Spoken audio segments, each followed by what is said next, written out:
Hello friends, நீங்கள் பார்த்துட்டு இருக்கிறது ஹரிஷ் வாய்ஸ். இன்றைக்கான வீடியோவில் நாம் என்ன பார்க்க போகிறோம்னா the 7 Deadly Sins Dragon's Judgment season 4 episode 5 one shot strike. 3000 வருஷத்துக்கு முன்னாடி இந்த ஹோலி வர முடிக்கணும் அப்படின்னு ஒரே நோக்கத்தோட கோத்தர் இந்த இடத்துல ஒரு ஃபார்பிடன் ஸ்பெல்லை பயன்படுத்தியிருப்பான். ஆனால் அந்த ஃபார்பிடன் ஸ்பெல்லை பயன்படுத்தினதுக்கப்புறம் ஒருத்தனோட மெமரி மட்டும் ஆல்டர் பண்ணுறது மட்டும் இல்லாமல் அவனுக்கு தெரிஞ்ச எல்லாத்தோட மெமரியுமே பார்த்திங்கன்னா ஆல்டர் பண்ண செய்யப்படுது. அண்ட் அந்த ஆல்டர் செய்யப்பட்ட மெமரி யார் எல்லாமே அவனுக்கு தெரிஞ்சிருக்குதோ அவனோட எல்லா மெமரியுமே கொஞ்சம் கொஞ்சமாக ஆல்டர் ஆகிட்டு இருக்குது. அண்ட் அந்த ஆல்டர் பண்ணப்பட்ட மெமரி அந்த ஆள் வேறு யாருமே இல்லை, எஸ்ட்ரோசா அப்படின்னு ஒரு பேரை வச்சுக்கிட்டு இருக்கிற 4 ஆர்கேஞ்சல் இருக்கிற ஒருத்தன் மேயல் அப்படின்னு சொல்லிட்டு இங்கே கோத்தர் சொல்லிக்கிட்டு இருக்கிறான். அங்கே இருக்கிறவங்களுக்கு செம ஷாக்கிங்காக இருக்குது. என்னது 10 கமெண்ட்மெண்ட்ஸ் இருக்கிற எஸ்ட்ரோசா இப்போ பார்க்கறதுக்கு ஏதோ 4 ஆர்கேஞ்சல்ஸ் இருக்கிற ஒருத்த மாதிரி பார்த்துக்கிட்டு இருக்கிறான் அப்படின்னு சொல்லிட்டு இங்கே கிங் பேசிக்கிட்டே இருக்கும்போது அதுக்கு காரணம் அவள் 10 கமெண்ட்மெண்ட்ஸில் எப்பவுமே ஒருத்தனாக இருந்ததே இல்லை. ஏன்னா எஸ்ட்ரோசா அப்படிங்கிற ஒருத்தன் ஆரம்பத்துலேருந்து இருந்ததே இல்லை. இவன் மேயல் 4 ஆர்கேஞ்சல்ஸில் ஒருத்தன் அப்படின்னு இங்கே கௌத்தர் சொல்லிக்கிட்டு இருக்கிறான். இதுக்கெல்லாம் வாய்ப்பே கிடையாது, நம்ம மேல் நிஜமாலுமே திரும்ப வந்துட்டான் அப்படிங்கிறாங்க. ஆக்சுவலி இப்போ அவனுக்கு கொஞ்சம் கொஞ்சமாக ஞாபகம் வந்துக்கிட்டு இருக்குது. என்னது எனக்கு என்ன நடந்துகிட்டு இருக்குது அப்படின்னு சொல்லிட்டு ஒரு ஃப்ளாஷ்பேக்கில் கொண்டுட்டு போய்கிட்டு இருக்கிறான். அடடா, நீ பார்க்குறக்கு உங்கள் அண்ணா மாதிரியே இருக்கிறேன், உன் ஹேர் ஸ்டைல் மட்டும் மாற்றிக்கிட்டா உங்கள் அண்ணா மாதிரியே இருக்க முடியுமா என்ன அப்படின்னு சொல்லிட்டு டேரியல் கேட்டுக்கிட்டு இருக்கிறாங்க. நம்ம எலிசபெத்துமே பரவாயில்ல, நீ உங்கள் அண்ணன் மாதிரி இல்லைனாலும் நீ ரொம்பவே சக்தி வந்தவனை தான் இருப்ப அப்படின்னு எலிசபெத் பேசிக்கிட்டு இருக்கிறா. அண்ட் தன்னோட அண்ணனை சந்தோஷப்படுத்துறதுக்காக ஏகப்பட்ட டீமன்ஸை கொண்டுகிட்டு இருக்கிறான். நீ பார்த்தா உன்னை என் தம்பின்னு சொல்கிறதுக்கு ரொம்பவே பெருமையாக இருக்குது அப்படின்னு லுடோசியல் சொல்கிறான். தன்னோட அண்ணனோட பெருமையை காப்பாற்றுறதுக்காக ஏகப்பட்ட டீமன்ஸை கொண்டுகிட்டு இருந்த நம்ம மேயல் பார்த்தீங்கன்னா இன்னும் ஏகப்பட்ட டீமன்ஸை கொண்டுகிட்டு இருந்தான். ஏகப்பட்ட டீமன்ஸை தாக்கையாலேயே கொண்டு அண்ட் ஏகப்பட்ட டீமன்ஸை எதிர்த்து தன்னோட அண்ணனுக்கு பெருமை சேர்த்துக்கிட்டு இருந்தான். அப்படியே போக போக 4 ஆர்கேஞ்சல்ஸ்லையுமே என்ன ரொம்பவே சக்தி வந்தவனான அண்ட் அங்கே இருக்கிற எல்லாருமே என்ன ஏஞ்சல் ஆஃப் டெத்னு தான் கூப்பிடுவாங்க அப்படின்னு இந்த இடத்துல மேயல் நினச்சிக்கிட்டு இருக்கிறான். அண்ட் அதே சமயத்தில் மேயலுக்கு எலிசபெத் மேலே ஒரு கண்ணு இருக்கும். ஆனால் எலிசபெத்துக்கு நம்ம வெளியே பிடிச்சிருக்கோம். இவங்க 2 பேர் ஒன்றா இருக்கிற தருணத்தை பார்த்து மேயலுக்கு ரொம்பவே கோவம் வருது. எதுக்காக எலிசபெத் நம்மளோட காடஸ் கிளான் இருக்கிற ஒருத்தனை என்ன காதலிக்காம நீ டீமன் கிளான் இருக்கிற ஒருத்தனை காதலிச்சுக்கிட்டு இருந்த அப்படின்னு சொல்லிட்டு மேயல் பேசிக்கிட்டே இருக்கிறான். அதே சமயத்தில் எஸ்ட்ரோஸாவே பார்த்தீங்கன்னா இந்த சமயத்தில் ஒரு டபுள் கேரக்டர் மாதிரி ப்ளே பண்ணிட்டு இருக்கிறான் மேயலுமே. ஸோ அப்படியே பார்த்தீங்கன்னா மேயல் அப்படியே நசுக்கி கொள்கிற மாதிரி எஸ்ட்ரோஸா தான் பேசிக்கிட்டு இருக்கிறான். அதாவது மேயலுக்குள்ளே இருக்கிற எஸ்ட்ரோஸா பேசிக்கிட்டு இருக்கிறான். உன்னை நான் ஈஸியாக கொண்டு போட்டுட்டேன் மேயல், இனிமேல் நான் தான் எப்பவுமே இருக்க போகிறேன் அப்படின்னு எஸ்ட்ரோஸா இப்போ பேசிக்கிட்டு இருக்கிறான். என்னது என் முடி பார்க்குறதுக்கு ரொம்பவே கேவலமாக இருக்குது அப்படின்னு சொல்லிட்டு தன்னோட முடியை கையாலேயே பிச்சு போட்டுட்டான். இப்போ தான் எனக்கு இது பார்க்குறதுக்கு ரொம்பவே நல்லா இருக்குது அப்படின்னு சொல்லிட்டு இந்த இடத்துல மேயல் பேசிகிட்டு இருக்கிறான். அதாவது எஸ்ட்ரோஸாவாக இருக்கிற மேயலை பற்றி தெரிஞ்சிருக்கிற எல்லாத்துக்குமே இப்போ எஸ்ட்ரோஸா அப்படிங்கிற ஒரு டீமன் கிங்க்கு ஒரு பையன் இருக்கிறான்னு தெரிஞ்சிருச்சு. ஸோ இப்போ டீமன் கிங்குமே பார்த்தீங்கன்னா தன்னோட பையன் கோலியாக இருக்கிறான்னு அவரோட 10 கமெண்ட்மெண்ட்டில் இருக்கிற ஒரு கமெண்ட்மெண்ட் லவ் பார்த்தீங்கன்னா இங்கே நம்ம எஸ்ட்ரோஸாவை கொடுக்குறாங்க. ஸோ அப்பா உங்களோட சக்தி எனக்கு கொடுக்குறீங்க, ரொம்பவே நன்றி அப்படின்னு அந்த கமெண்ட்மெண்ட்டையுமே வாங்கியிருப்பான். வாங்கினதுக்கப்புறம் அந்த சக்தி ரொம்பவே அளவுக்கு அதிகமாக இருந்தனால இவனுமே முழுக்க எஸ்ட்ரோஸாவை ப்ளே பண்ணியிருக்கிறான். ஆனால் எப்படியோ அந்த ஃபார்பிடன் ஸ்பெல்லு இப்போ ப்ரோக் ஆயிடுச்சு. அந்த ப்ரோக் ஆனதுனால இப்போ அந்த எல்லா மெமரிஸுமே பார்த்தீங்கன்னா இங்கே எஸ்ட்ரோஸாவுக்கு அதாவது மேயலுக்கு திரும்ப வந்துருச்சு. இதெல்லாம் நடக்கவே கூடாது. எத்தனை கணக்கான வருஷங்களாக நான் இதே இடத்துல அப்படி அடங்கி இருந்திருக்கிறேன். ஒருத்தனோட பேரை வச்சுக்கிட்டு நான் இத்தனை வருஷமாக வாழ்ந்துக்கிட்டு இருக்கிறேன்.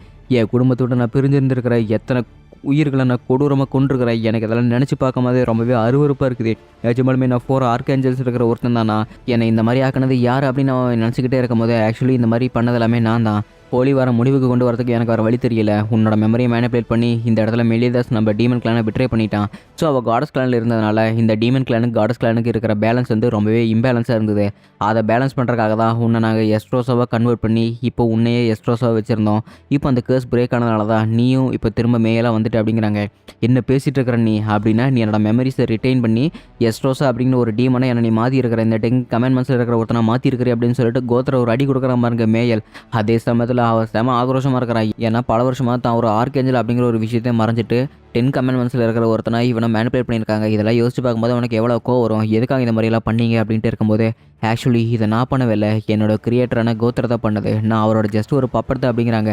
சரி எதுக்கு இந்த மாதிரியெல்லாம் பண்ணீங்க அப்படிங்கும்போது மெலிதாஸ் ஒரு ரொம்பவே சக்தி வாய்ந்தவன்.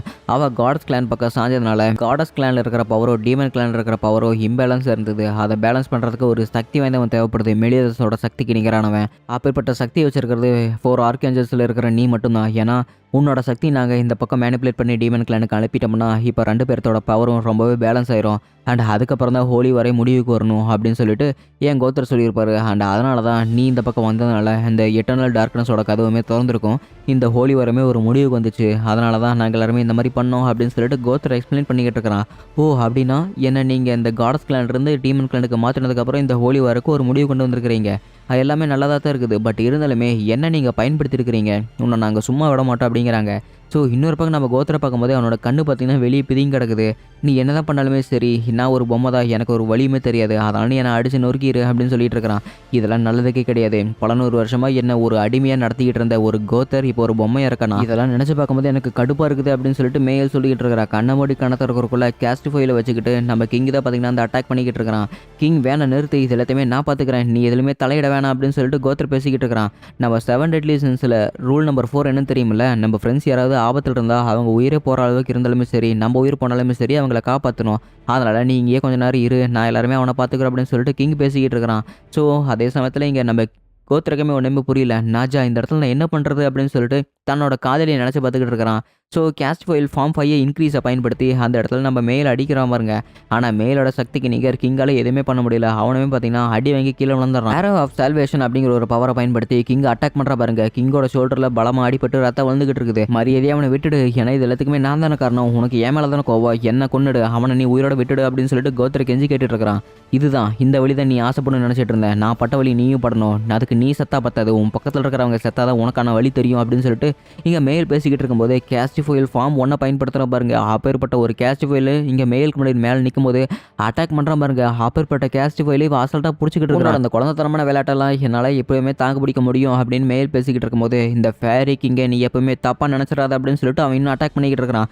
இன்னொரு பக்கம் சாரியல் டைரியல் ஒன்றுமே புரியல. ஸோ மேல் எப்படியாவது நம்ம காப்பாற்றி ஆகணுமே அப்படிங்கிறாங்க. நிஜமாலுமே நம்ம மேல் போய் காப்பாற்றி ஆகணுமா அப்படின்னு சாரியை சொல்லிக்கிட்டு இருக்கிறா. என்ன பேசிகிட்டு இருக்கிற, அவன் நம்மளோட பிரதர்ஸில் ஒருத்தன், நாம் எப்படியாவது அவனை போய் காப்பாற்றி ஆகணும்ல அப்படின்னு சொல்லிட்டு இங்கே டேரியல் சொல்லிட்டு இருக்கும்போது நல்லா தான் இருக்குது. பட் இருந்தாலுமே அவன் இப்போ நம்மளோட ஒரு மேலே இல்லை, அவங்ககிட்ட இப்போ ஒரு 10 கமெண்ட்மெண்ட்ஸில் ஒரு கமெண்ட்மெண்ட் இருக்குது அப்படின்னா அவன் டீமனாக தானே இருக்கிறான். அவனுக்குள்ளே இருக்கிற அந்த கமெண்ட்மெண்ட்டு அவனை கொஞ்சம் கொஞ்சமாக டீமனாக மாற்றிக்கிட்டு இருக்குது. ஸோ அதனால் இப்போ நம்ம மேலே காப்பாற்றணும், ஆனால் அவனுக்குள்ளே இருக்கிற கமெண்ட்மெண்ட்ஸ் எடுத்தால் தான் நம்மளால் முடியும்.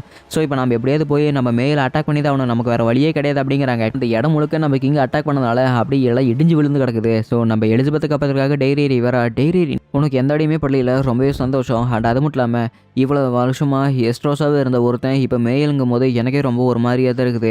ஆனால் எப்படி நம்ம மேலே காப்பாற்றுறது எனக்கு ஒன்றுமே புரியலையே அப்படின்னு சொல்லிட்டு இந்த இடத்துல நம்ம எலிசபெத் பேசிக்கிட்டு இருக்கிறா. என்னை மனுஷரு, ஏன்னா மூன் ஸ்பீட் கொண்டவன ஒருத்தனை நான் உங்கள்கிட்ட காப்பாற்ற கேட்டுட்டு இருக்கிறேன், அதை நீயும் பண்ண மாட்டேன்னு தெரியுமில்ல அப்படின்னு எலிசபெத் சொல்லிக்கிட்டு இருக்கிறா. இல்லை நம்ம எப்படியாவது மேலே காப்பாற்றியே ஆகணும் அப்படின்னு சொல்லிட்டு டைரி சொல்லிக்கிட்டு இருக்கேன். இன்னொரு பக்கம் கிங்கு பார்த்தீங்கன்னா விடாமல் கேஸ்ட் ஃபைல் வச்சு அட்டாக் பண்ணிக்கிட்டே இருக்கிறான். கிங் வேணா நிறுத்து, நீ இதெல்லாம் பண்ணுறது எனக்கு சுத்தமாக பிடிக்கவே இல்லை, எனக்கு பிடிச்சவங்க யாருமே இந்த மாதிரி கஷ்டப்பட தேவையில்லை, தயவு செஞ்சு விட்டுரு அப்படின்னு சொல்லிட்டு இந்த பக்கம் கோத்திர ஒரு பக்கம் கத்திக்கிட்டே இருக்கிறான். கிங்குமே பார்த்தீங்கன்னா முடிஞ்ச அளவுக்கு அட்டாக் பண்ணுறான். அதை ஈஸியாக மேல் தடுத்துக்கிட்டு இருக்கிறான். ஸோ மறுபடியும் கார்டின் பவரை பயன்படுத்தி அந்த இடத்துல மேல் அட்டாக் பண்ணுறான் பாருங்க. நிஜமாலுமே நான் உனக்காக போராடுறது உனக்கு கஷ்டமாக இருக்குதா? அப்படி கஷ்டமாக இருந்துச்சுன்னா நீ என்னை தடுத்து நிறுத்துறது எப்படி? உன்னை அடிக்க வரவனை நீ தடுத்து நிறுத்தணும், என்ன தடுத்து நிறுத்தக்கூடாது, உன்னை காப்பாற்ற போகிறவனை நீ எப்பவுமே காப்பாற்றணும் கோத்தர், அதை முதல்ல புரிஞ்சுக்க அப்படின்னு சொல்லிட்டு கிங் பேசிக்கிட்டு இருக்கிறான். இன்னொரு பக்கம் சாரியல் டைரியல் 2 பேருமே இங்கே மேல்கிட்ட பேசிக்கிட்டு இருக்கிறாங்க. நிஜமாலுமே உன்னை பார்த்தாலும் ரொம்பவே சந்தோஷம், பட் இப்போ நீ எங்களோட பழைய மேலே இல்லை, உனக்குள்ள அந்த கமெண்ட்மெண்ட் இருக்குது, அந்த கமெண்ட்மெண்ட்டை எப்படியாவது வெளியே கொடுத்துரு, அப்புறம் தான் நீ எங்களோட ஒரு மேலாக இருப்ப அப்படின்னு சொல்லிட்டு இங்கே பேசிக்கிட்டு இருக்கிறாங்க. நீங்கள் 2 பேருமே என்ன எதிர்க்க போகிறீங்களா அப்படின்னு சொல்லிட்டு மேல் கேட்கும்போது இல்லை நிஜமாலுமே நீ எங்களோட ஒரு ஆலி, உன்னை நாங்கள் எப்போவுமே காயப்படுத்த மாட்டோம், ஆனால் உனக்குள்ளே இருக்கிற ஒரு கமெண்ட்மெண்ட் இருக்குது, அந்த கமெண்ட்மெண்ட்டை வெளியே எடுத்தால் தான் நீ எங்களில் ஒருத்தனாவா அப்படிங்கிறாங்க. அதுக்கெல்லாம் கொஞ்சம் கூட வாய்ப்பே கிடையாது. ஏன்னா என்னோட கிரேஸ் பவரான சன்னுமே இப்போ என்கிட்ட இருந்து போயிடுச்சு. இப்போ அந்த பவர் என்கிட்ட இல்லாதனால என்னோட ஒரே ஒரு ஆதாரமாக இந்த கமெண்ட்மெண்ட் ஒன்று தான் இருக்குது. இந்த கமெண்ட்மெண்ட்டை வச்சுக்கிட்டு தான் நான் இங்கே இருக்கிற எல்லா விஷயத்தையுமே ஆட்டி படைக்க முடியும். அதனால் நீங்கள் இந்த கமெண்ட்மெண்ட்டை எடுக்கிற மாதிரி இருந்தால் நான் உங்களையுமே அட்டாக் பண்ண தயங்கவே மாட்டேன் அப்படின்னு சொல்லிட்டு இன்னொரு பக்கம் மேல் இவங்க 2 பேர்த்தையுமே அட்டாக் பண்ண போய்கிட்டு இருக்கிறான். ஸோ இப்போ நம்ம இவனை எப்படி தடுத்து நிறுத்துறது, இவனோட அந்த கமெண்ட்மெண்ட்டை உரியறதுக்கு என்கிட்ட அந்த அளவுக்கு சக்தியே இல்லையே அப்படின்னு சொல்லிட்டு இங்கே எலிசபெத் ஒரு பக்கம் பேசிக்கிட்டு இருக்கிறா. ஆக்சுவலி அவனை அடிக்கிற அளவுக்கு என்கிட்ட சக்தி இருக்குது, என்கிட்ட ஒரு பிளானுமே இருக்குது, அந்த பிளான் எப்படியாவது நம்ம செயல்படுத்தி ஆகணும் அப்படின்னு சொல்லிட்டு இங்கே அவன் டைரி பேசிக்கிட்டு இருக்கிறா. என்ன மனுஷரு டைரி, உன்னை நான் வலுக்கட்டாயமாக இதை செய்ய வைக்கிற மாதிரி எனக்கு தோணுது அப்படின்னு எலிசபெத் சொல்லும்போது இல்லை நீ ஒன்றும் இது வலுக்கட்டாயமெல்லாம் செய்ய வைக்கல, ஏன்னா அவனை காப்பாற்றுறது எனக்குமே ஒரு கடமை மாதிரி தான். ஏன்னா மூன் ஸ்பீட் என்ன நினச்சிட்டு இருந்தான்னு தெரியல, எனக்கு மூன் ஸ்பீட்டை என்ன எப்படி தெரியும் அப்படிங்கிறத எனக்கு முக்கியமானது. அவன் என்னை பற்றி என்ன நினச்சாலுமே தெரியாது, நான் அவனை பற்றி என்ன நினைக்கிறேன் அதுதான் எனக்கு முக்கியமானது. அவன் என்னை காப்பாற்றுறதுலே தன்னோட பாதி வழக்கையை செலுத்திட்டான். அண்ட் அவனோட உயிரிமை என்னை கொடுத்து காப்பாற்றிருக்கிறான். அந்த உயிரை நான் என்றைக்குமே வேஸ்ட் பண்ண மாட்டேன். அதனால் நான் அவனை எப்படியாவது தோக்கடிச்சே தீருவேன், மேலே எப்படியாவது நம்ம திரும்ப பழைய ஃபார்முக்கு கொண்டு வரணும் அப்படின்னு இங்கே டைரி பேசிக்கிட்டு இருக்கிறா. அண்ட் கவலைப்படாத, எல்லாத்தையுமே நான் பார்த்துக்கிறேன் அப்படின்னு சொல்லிட்டு டைரி பேசிட்டு இங்கே கிளம்பிட்டா. இன்னொரு பக்கம் மேல் எதிர்த்து கிங்கு சாரியல் டேரியல் 3 பேருமே எதிர்த்து போராடிக்கிட்டு இருக்கிறாங்க. அண்ட் இன்னொரு பக்கம் கோத்திரமே வேணா எல்லாருமே நிறுத்துங்க, ஐயோ நாஜா எனக்கு இப்போ என்ன பண்ணுறதுன்னு ஒன்றுமே புரியலையே அப்படின்னு சொல்லிட்டு தன்னோட காதலி அவன் நினச்சி பார்த்துக்கிட்டு இருக்கும்போது டெய்ரி அந்த இடத்துல ஒரு பிளான் சொல்கிறா. ஹே கோத்ரி, என்கிட்ட ஒரு பிளான் இருக்குது. அந்த பிளானை பயன்படுத்தி நம்மளால் கண்டிப்பாக மேலே தோக்கடிக்க முடியும். ஸோ உன்னோட பவர் ப்ராட்காஸ்ட்டை பயன்படுத்தி அங்கே இருக்கிறவங்களுக்கு உன்னோட பிளானை செலுத்து அப்படின்னு சொல்லிட்டு டெய்ரி சொல்கிறா. ஸோ கோத்ருமே பார்த்தீங்கன்னா அந்த பிளானை ஃபுல்லாக செயல்படுத்திட்டா. ஸோ நம்ம கிங்கு போயிட்டு மேலே போய் டிஸ்ட்ராக்ட் பண்ணும்போது சாரியல் டேரியல் 2 பேருமே நம்ம மேலோட கையை பிடிச்சிக்குவாங்க. கையை பிடிச்சதுக்கப்புறம் தன்னோட காம்போஸ்டர் பவரை பயன்படுத்தி விடாமல் மேலே போட்டு அடிச்சுக்கிட்டே இருப்பான் நம்ம டெய்ரரி. ஸோ அவங்களுமே பார்த்தீங்கன்னா பிளான் படி நம்ம மேலே பிடிச்சிட்டாங்க. கோம்போ ஸ்டார் பவரை பயன்படுத்தி டெய்ரரியுமே அட்டாக் பண்ணிக்கிட்டே இருக்கிறா. நம்ம கோத்திரமே பார்த்தீங்கன்னா அவனுக்குள்ளே இருக்கிற கமெண்ட் மட்டும் எடுக்கிறதுக்கு ஏதாவது ட்ரை பண்ணிக்கிட்டு இருக்கிறான். ஸோ இவங்க 2 பேருமே நல்லா கெட்டியாக பிடிச்சிக்கிட்டு இருக்கிறாங்க. தன்னோட நண்பன் மேல் இப்படி அடி வாங்குறது சாரியலுக்கு சுத்தமாக பிடிக்கவே இல்லை. ஸோ அவன் என்னதான் அடி வாங்கினாலுமே இவனுக்கு ஒரு மாதிரி கஷ்டமாக தான் இருக்குது. அண்ட் அவளோட காம்போ ஸ்டார் வச்சுக்கிட்டு அட்டாக் பண்ணிக்கிட்டே இருக்கிறா. ஏன் நான் மட்டும் இத்தனை வருஷமாக இந்த கஷ்டத்தை எடுக்கணும், என்னை யாராவது காப்பாற்றுங்க அப்படின்னு சொல்லிட்டு இங்கே மேல் மனசுக்குள்ளே நினச்சிக்கிட்டு இருக்கிறா பாருங்க. ஸோ நம்ம கோத்திரமே அந்த கமெண்ட் மட்டும் அவனுக்குள்ளே இருக்கிறத கண்டுபிடிச்சிட்டான். இந்த கமெண்ட் மட்டும் நான் எடுக்க போகிறேன் அப்படின்னு சொல்லிட்டு கோத்திரம் பேசிக்கிட்டே இருக்கும்போது சாரியில் அவனோட கையை விட்டுட்டான். எதுக்காக இப்படி பண்ண அப்படின்னு சொல்லிட்டு எல்லாமே ஆச்சரியப்பட்டு இருக்கும்போது கையை விட்டு அடுத்த செகண்டே டெய்ரி ஒரு அட்டாக் பண்ணுறா பாருங்க. அந்த இடத்துல அட்டாக் பண்ண அடுத்த செகண்டே டெய்ரியோட கமெண்ட்மெண்ட்டுமே பார்த்தீங்கன்னா வெளியே வருது. ஸோ அந்த மந்திரத்தை பயன்படுத்தி நம்ம டெய்ரியோட கமெண்ட்மெண்ட்டை வெளியே எடுத்துட்டான். டெய்ரியுமே பார்த்தீங்கன்னா கீழே விழுந்துட்டா. இதெல்லாம் நல்லதுக்கே கிடையாது, எதுக்கு முதல்ல அவனை விட்ட, இந்த மாதிரியெல்லாம் பண்ணக்கூடாது அப்படின்னு சொல்லிட்டு கிங்க வந்து ஒரு பக்கம் கத்திக்கிட்டே இருக்கிறான்.